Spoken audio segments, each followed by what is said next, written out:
এক দুধ বিক্রি করা লোক মাটি কুড়ে আর হঠাৎ করে সে একটা পিতলের হাঁড়ি পায়। আর লোকটি ভালো করে হাঁড়িটাকে ধুয়ে নেয় আর সে হাঁড়িটাতে দুধ বিক্রি করতে লাগে। আর হঠাৎ করে সে গামলা থেকে দুধ পড়তে লাগে। তারপর সেই লোকটি অনেকগুলি গামলাতে দুধ ভরতে লাগে আর দুধ শেষ হওয়ার নাম নেয় না। আর লোকটা বুঝে নেয় যে এই পিতলের হাঁড়িটা একটা জাদুর হাঁড়ি।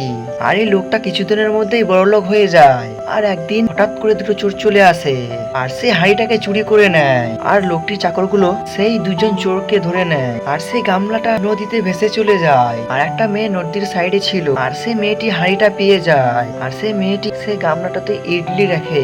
আর মেয়েটার ইডলি কোনোদিনই শেষ হয় না। আর সেই গামলাটাতে একটা 100 টাকা নোট রাখে আর সেই গামলাটাতে এক গামলা 100 টাকা নোট হয়ে যায়। আর সেটা থেকে মেয়েটা ভয় খেয়ে যায় আর সেই গামলাটাকে মাটির নিচে পুঁতে দেয়। আর এই ঘটনাটা দুটো মেয়েকে বলে দেয়। আর সেই দুটো মেয়ে একটা লোককে ডেকে আনে, মাটি কুড়তে লাগে। আর সেই লোকটা জাদুর হাড়ি পেয়ে যায়। তারপর সে মেয়ে দুটোকে দিয়ে দেয়। এই জাদুর হাড়ি যদি তোমরা পেয়ে যাও তাহলে তোমরা কি করবে কমেন্টে জানিয়ে যাবে।